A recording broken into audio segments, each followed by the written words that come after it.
Hello everybody and welcome back to another video. Now in today's video we're going to be taking a look at another one of these transformation packs. Now you guys may remember a couple of videos ago we took a look at the Windows 10 transformation pack, which allowed you to make Windows XP look a lot more like Windows 10. And today we're going to be kind of doing that same thing, but we're going to be using a transformation pack that allows you to make XP look like Vista. And this is actually made by the same author or the same group of people called Windows X Live. But this one, because it is pretty old, this came out in 2008, so it's over 10 years old. Windows X Live doesn't host it on their website anymore. You have to actually go to a third-party source. I actually downloaded it from Soft32 right here, and I will leave this link down below. But let's just go ahead and jump into it and see what this transformation pack is all about. So let's just go ahead and run the executable right here. Now, what I really like about these transformation packs, and this is something that I also mentioned in that previous video on the Windows 10 one, is that it's very, very convenient how these things work. What it is just essentially a collection of a ton of different applications or tweaks, all bundled into one application, so you don't have to actually go and download a bunch of third-party programs and install them yourself and configure them yourself. You can just do it all through this one program here. It's basically like a one-stop shop to make your XP installation look like Vista. And this program, as I said, it is pretty old. It was released in 2008. At least that's when this version 9 was released. So there were probably some versions prior to that were older than 2008. But this is just the version that I was able to find. And this right here is basically just a list of what it installs, or a changelog actually. You see, so the version that we have here is 901, and it tells you some things that it has added and fixed. But you see that we go way back here all the way to version 1 if we scroll down here at the very bottom. And actually, it was originally called Longhorn Transformation Pack. That is interesting. So that means that this was actually probably out when Windows Vista was still in development. That's actually really cool. I did not know that. If I can find like this super old version, I would definitely love to make a video on that and just kind of see what it's all about. Because that would definitely be, or make a pretty cool video, at least I think. But let's just go ahead and click on next. And this right here is actually something pretty unique that the Windows 10 Transformation Pack didn't do, at least as far as I know. You actually have two separate locations that you can choose to install this pack. The first is kind of the standard option, and that is installing the Vista Transformation Pack into your Windows OS. But what you can also do is choose to integrate the transformation pack into the Windows setup files. So you could actually have a Windows XP CD with the Windows setup files on and integrate this pack and have it patch all of the setup files, to where this pack would basically be installed when you install a new copy of XP from that CD. So that is also very, very unique, and that's something that I haven't seen in the Windows 10 one either, so I guess that's a feature that they removed. But we're just going to go ahead and in this video focus on just installing it in a fully already installed copy of XP. So let's go ahead and press next here, and here you have some options for both your screen resolution and your DPI settings. So we're just going to leave this at what it has already selected for us, which is widescreen, and 96 DPI, which is normal size. So just for the sake of this video, we're going to go with the express option to just, kind of get through this whole setup. So let's go ahead and press next, and now it's going to allow you to choose from some components that you want to install. So it's already selected 3 of them here. It's going to apply system file transformation for a closer Vista UI, install essential Vista components, which are the logon, sound scheme, and cursors, install third-party applications for some Vista features, and then it has hide, shutdown, / log off buttons text for slim buttons. We're going to actually do that because the Vista shutdown buttons, at least in the start menu, if that's what it's talking about, didn't actually say shut down and log off. And it does ask you to accept the third-party applications agreement, knowing that it may cause system performance issues. So we're just going to accept that and press next. And here is where you can choose from what things that you actually want to install. Now, yeah, you don't have to install all of them, but we're going to probably install all, if not most of them, for this video. So let's go ahead and kind of go through them here. So we definitely want to Vistalize, as it says there. That's an interesting verb. Vistalize basic desktop theme components. We're going to definitely check that. True transparency, for some reason, Oh, we need a 2 gig. Well, we have this though. We have a 2 gigahertz processor and 512 megs of RAM. I don't know why that's not. So that's interesting. I might have to do a reinstall after this first install, or maybe modify some settings. I don't know. We definitely want to use Vi Orb. That will give us the Windows Vista orb on the start menu. We want to use the large icons. And these here are some third-party applications, L-Clock, Visual Tooltip, Rainbar, and ViStart. ViStart is kind of like a Windows start menu enhancing tool. And you see that it's also very nice as it gives us all of the system requirements that we need to actually get this working. I don't know why. I guess it doesn't think we have a processor over 1.6 gigahertz because it's not allowing us to install ViSplorer and WinFlip and also True Transparency. So that might be something that I have to modify within the VM's preferences, because it should recognize my regular processor speed. We're just going to go with what it allows us to install and press next. So this is the last screen right here before we actually begin the transformation process. Now what it does give you the option of doing is saving a setup information file, which basically allows you to save all of your options that you already selected in those previous screens to a configuration file, to where you won't have to actually select all of those again if you reinstall this program on another computer, for instance. We're not going to do that. We're just going to go ahead and press transform, and it's going to begin the Vista Transformation Pack installation, or I should say transformation process, because that's really what it is, right? Alright, so the Transformation Pack has just finished the installation. We're going to go ahead and press finish to restart the system, and we're going to press OK to restart the system again. And on first, well, actually you can notice right here on the log off screen, it's changed the sound. And well, yeah, that's not an official Windows Vista sound, but it's definitely not an XP sound.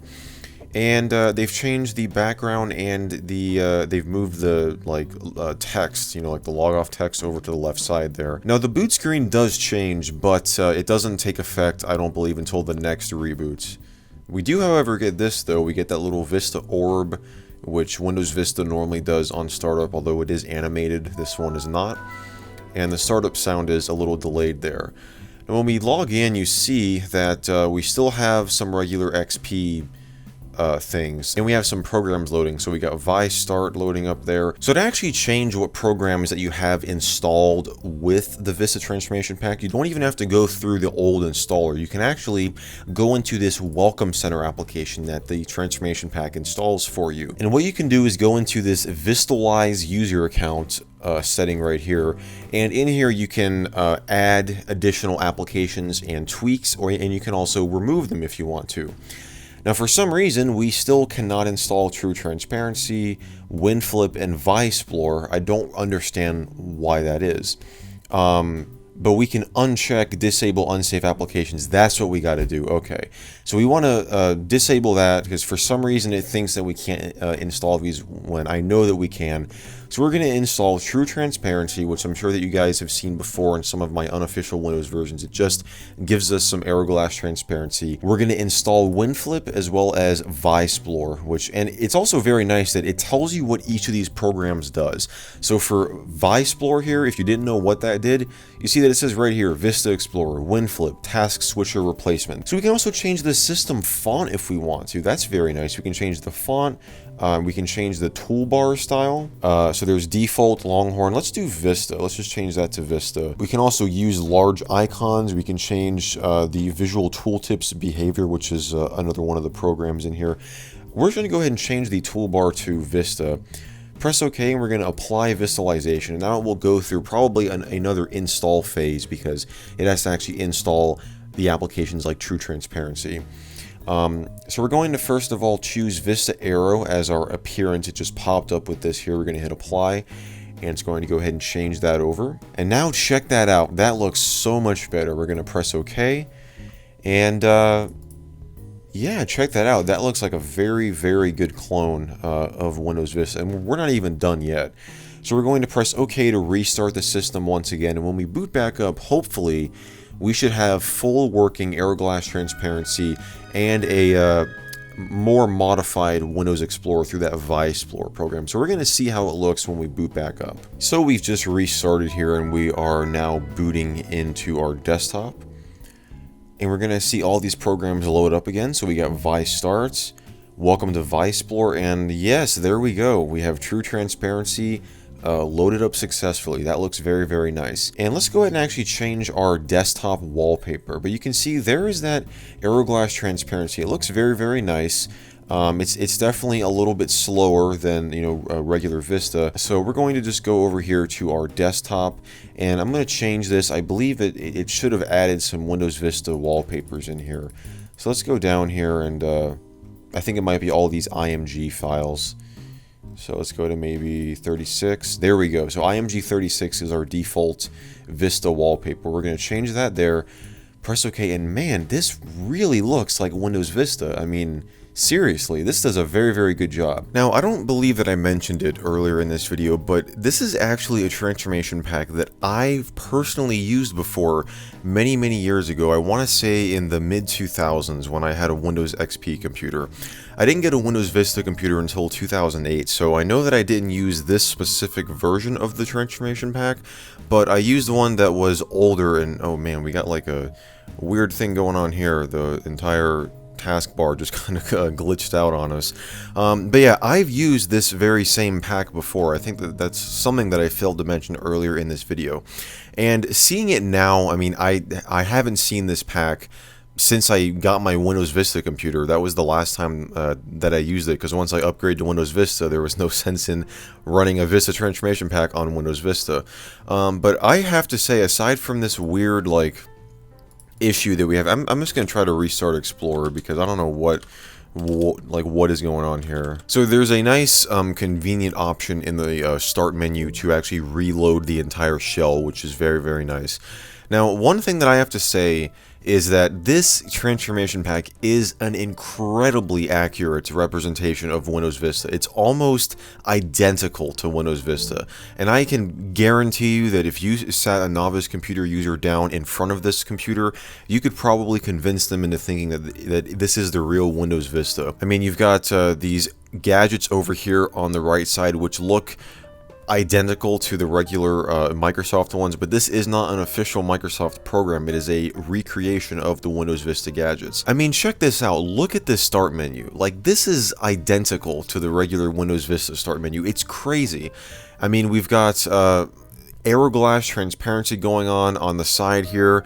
You have your user photo up there, and oh crap, you have your user photograph up here at the top, and when you mouse over your documents, pictures, music, all these options on the side here on the right side, you get that nice fade in animation that goes over your user picture, just like in Windows Vista. We even have the shutdown and the log off buttons down here. They got rid of the text and they just have those buttons there, and you can also go to this arrow menu, and this is where that option is to reload the shell. It's just right here, so you can press that at any time if you're experiencing any bugs or problems like I was earlier in this video, and you can just reload the entire shell, which is definitely very, very, very useful. Alright, so I had to restart the machine again to actually get true transparency working. And now when I actually go and open up a web browser or an Explorer window, you're going to see a very nice Aeroglass transparency effect, and that is definitely, solely made possible through this true transparency program. And you can see, check this out right here. It is fully transparent. We can see right behind it on the window borders there. It looks just like it does in Windows Vista. It even, when you maximize it, changes it to a static black bar, just like in Windows Vista.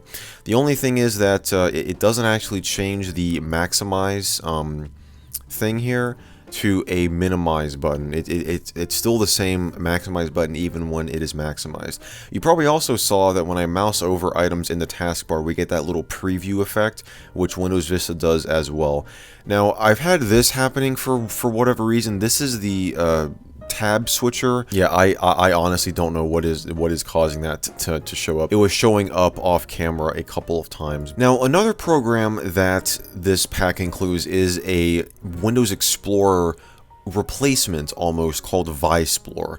So when we go into the regular Windows Explorer here, we have a new look basically in the regular Windows Explorer here. Obviously we have true transparency on the window borders and on the title bar and on the menu bar and these toolbars here and the address bar.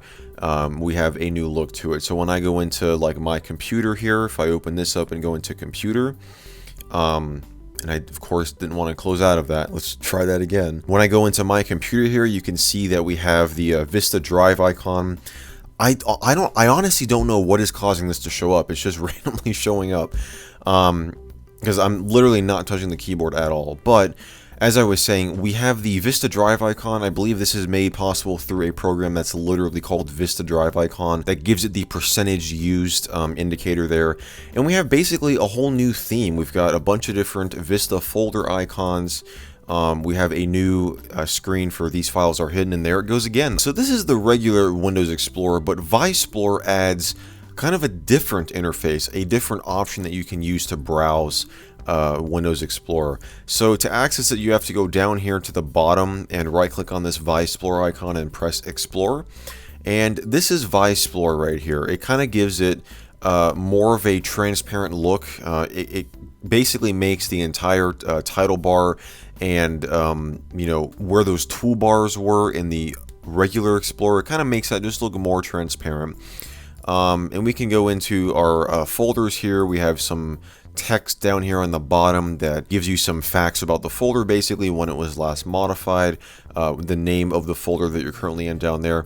So, and it gives you these arrow or these Windows Vista like buttons. Now the regular Windows Explorer doesn't really give you those same exact, I mean, this looks more Windows Vista-esque than these buttons here.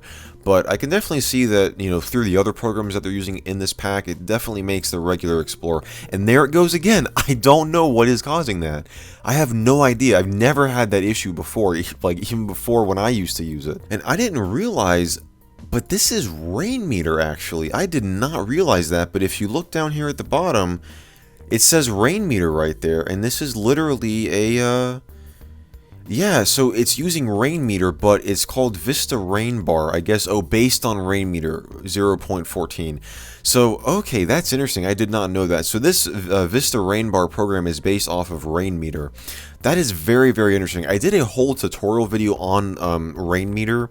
If you guys want to see that, it'll be up in the cards right now, because that is, I mean, Rainmeter is a very powerful program, and I personally use it on my main computer, and I would definitely recommend it to anybody who wants to get just very useful information displayed in widgets or gadgets right on your desktop, and there's just a lot of customizability with that program. So that is definitely very cool. I did not realize that that these gadgets over here were based on Rainmeter. Obviously, the official Microsoft ones are not, but this is pretty cool. I almost wonder if they're using the regular Microsoft gadgets and they're just somehow making them to be compatible with, you know, that author's own program there. So yeah, WinFlip. This is the program that keeps triggering for some reason. So let's go into options here. And okay, so when you press Win plus Tab, it will open up the WinFlip interface. And this is exactly what I was talking about. This is definitely a very, very good recreation to the Windows Vista, you know, version of that component basically, but I don't know why that it keeps triggering randomly. But there you have it, guys. I mean, that is a very brief look at the Windows Vista Transformation Pack for Windows XP. Definitely a very, very cool program, and honestly much more convincing than the Windows 10 Transformation Pack was. I have to definitely say that, because as I said, you could definitely convince somebody just by using this. I mean, once they get to actually start using the thing, they can probably tell that it's not Windows Vista, but definitely a novice computer user, you could absolutely convince them that this is Windows Vista, because it does a very, very good job at recreating a lot of the visual elements from Vista. So guys, if you enjoyed this video, definitely be sure to give it a thumbs up. Be sure to get subscribed down below and turn on those channel notifications if you haven't already to get notified whenever that I upload a new video, which I do every single week on this channel. And be sure to let me know down in the comment section below your guys' thoughts on this transformation pack, on any of the other transformation packs that I've taken a look at on this channel before. And as always, if you guys have any video suggestions for, you know, future videos or experiments that we usually do on this channel, be sure to leave those down below as well, as I always enjoy reading what you guys have to say. And as always, I just want to thank you all so much for watching, and I will see you in the next video.